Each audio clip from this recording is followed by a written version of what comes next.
Do you know why things don't go well in most romantic relationships? Well, if you don't, then don't look far. The fault are not in the stars, nor are they in gossiping tongues. The arrow of this revelation points back at ourselves, unfortunately. I know that relationships are full of surprises, if not complications. They should be so because a relationship is about the agreement of different minds with different personalities from various backgrounds. How do you expect that to work smoothly?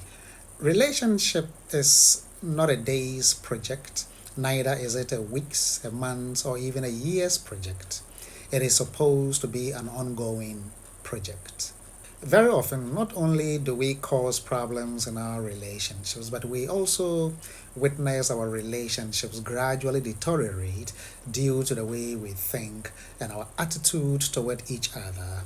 And that is exactly what most of us shy away from addressing. Having had the privilege of speaking with several couples and particularly begging them to be honest with their answers, they shared a lot of information that is worthy of sharing as well. The information they shared may not be strange to us, but it's something that we usually don't feel comfortable looking at because it is about ourselves. It is about the ugly truth of our own beliefs, values, and judgment. It is not that we have bad beliefs or values and judgment, but it looks as if we need to refine our beliefs, values, and judgment. It is a refinement of what is inside of us that will permit us to see the fine values that are inside of the other person standing in front of us. I wanted to know the motives behind the decisions and choices of the many couples I spoke with. The concern was not to know whether they are happy or not happy in their relationships. I have come to realize that good or bad relationships arise from the motives that were brought to the building of that relationship. But my concern was why that particular woman or man. The project was not about the result of the decisions they made in choosing their partners, but about the motives behind the choices in the first place. And here is where it gets interesting. What I glean from my interactions with almost all of them is both familiar and distressing.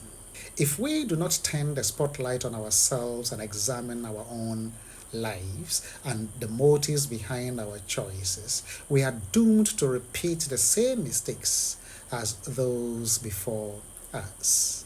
So I wrote down some of the most important points that we need to address convincingly before entering into a relationship, because there should not be a turning back once we enter, unless of course we are going in for the fun aspect of it.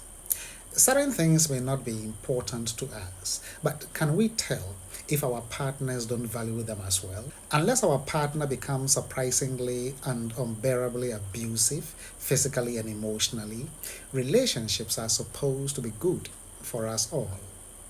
There are a few cracks in ourselves that need to be fixed before we point a finger at the other person.